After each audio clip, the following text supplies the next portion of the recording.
Welcome back to the Lightbulb Series by Valkyrie Investments, where we cover crypto topics requested by you in 5 minutes or less. Today, our VP of Research and Trading, Sean Rooney, will be covering NFTs.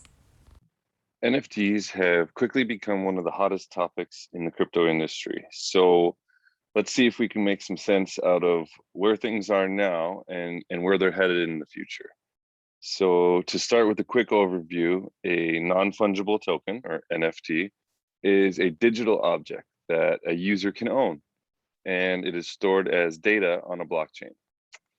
The non-fungible part can trip some people up, but that just refers to a particular token being unique, which cannot be replaced directly by something else. If you had $1 bill and you traded it for another dollar bill, you basically have the same thing. So that's more of a fungible situation. One of the highlights of the NFT sector stems from those tokens being stored on the blockchain, where there is a permanent and verifiable record of digital ownership. Digital objects have a history much longer than crypto assets as we know them today anyway.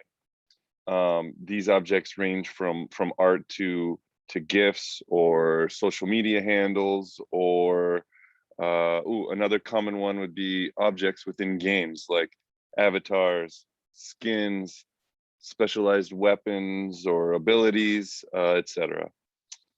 Although these objects are obtainable and in most cases can be bought and sold, ownership is a different story, mostly because these objects are on centralized platforms. So the rules can be changed or that platform could go away completely. Verifiable ownership of a digital object on a blockchain is different, and decentralization is critical for the longevity and permanence of the blockchain. And to be clear, not all blockchains are created equally when it comes to the subject of decentralization. If we look at NFTs from the perspective of the artists or creators, this is where things get interesting, at least in my opinion. Artists usually only profit from the initial sale of their work. More specifically, many musicians might never have a chance at owning the masters to their songs or receive a fair cut of profits from an album. Smart contracts that support NFTs are programmable, which means they could potentially allow an artist to benefit from the secondary or tertiary sale of their work and so on. Likewise, for musicians down the road, there could be a benefit from a new mode of collecting royalties. Like with new asset classes or even new technologies, perhaps we should keep an open mind as to where the sector of NFTs is headed.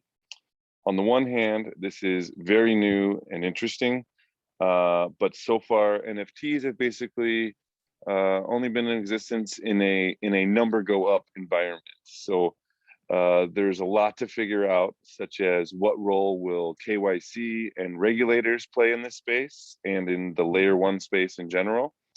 What role will the extent to which each platform is actually decentralized play in this space? Remember, not all blockchains are created equally with regards to decentralization. Will Bitcoin ever host NFTs? These are questions to keep in mind as the space evolves. The bottom line is we can't ignore NFTs as forever being avatars in cartoons, because if given a little bit of time and breathing room, there's a potential in one form or another to create a new economy for artists and creators using these programmable tokens. Thanks for joining us today. If you want to learn more about something in the crypto sphere, please reach out to us at lightbulb@valkyrieinvest.com. You can also find us on Twitter, Instagram, LinkedIn, Facebook, and YouTube. The opinions presented herein are solely of the individual and not necessarily representative of Valkyrie Investments Inc. and their affiliates. There is no guarantee that any specific outcome will be achieved. Investments may be speculative, illiquid, and there is a risk of total loss of your investment. Past performance is not indicative of future results.